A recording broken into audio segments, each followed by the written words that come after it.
ఎన్నేళ్ళ నుంచి ఓటేస్తున్నావు ఇక్కడ? 60 ఏళ్ళ నుంచి మా అమ్మ మా నాయన ఉన్నప్పటి నుంచి వేస్తున్నాం సార్. ఓకే.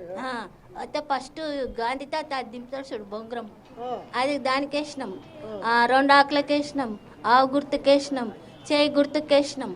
మాకు ఇల్లు కోసం మా అమ్మకు పిల్లలు ఇక్కడ అన్ని ఏర్పాట్లు ఉన్నాయా మీకు రావడానికి పోవడానికి? మెట్లు దిగానిక కష్టమైంది సార్. పట్టుకపోయారు వాళ్ళు, వేసిన వచ్చిన. నాకు కొడుకు పిల్లలు 3 కొడుకుకు ఇల్లు లేదు. ఇల్లు ఇస్తారేమో అని ఆశ. మా అమ్మ మా నాయన ఉన్నప్పటి నుంచి అయినా కూడా ఇంద్రమ్మ ఇస్తుందేమో అని ఆశ పడ్డాం. మాకు ఏడ రాలేదు సార్ ఇల్లు. కిరాయి కట్టుకోలేకపోతున్నాం. 12,000. మా కొడుకు ఒక్కడు కష్టపడాలి, మేము 7 మంది బతకాలి బిడ్డ. చాలా ఏళ్ళ నుంచి వేస్తున్నాం. మా అమ్మ మా నాయన దగ్గర ఉన్నప్పుడు నా 18 ఏళ్ళు వచ్చినప్పటి నుంచి వేస్తున్నా సార్. చాలా మంది వస్తలేరు కదా ఓటేయడానికి. ఇప్పుడు పొద్దుపూట జరి ఇంట్లో పనులు ఉంటాయి కానీ ఆయన 12 దాటితే వస్తుండొచ్చు.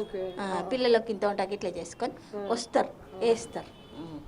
గదా బిడ్డ గింత ఇల్లు ఇస్తారని ఆశ, ఇంకేం లేదు. మా ఆయనకు పని చేత కాదు, నాకు కాళ్ళ నొప్పి. మా కొడుకే పెడతాడు మాకు 2 అన్నం. పిల్లలు 3 పిల్లలు, మేము 2 మగం, అలా 5 మంది బిడ్డ. ఇంత ఇల్లు ఉంటే ఇల్లు ఇస్తే కిరాయి తప్పుతుందేమో అని ఆశ బిడ్డ, అంతే. అట్లా ఒక ఓటు వెనక ఎన్నో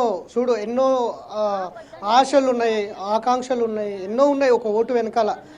పెద్దమ్మ చెప్తా ఉంది చాలా ఎన్నో ఏళ్ళ నుంచి చేస్తూ ఉన్నాము అనేది చాలా స్పష్టంగా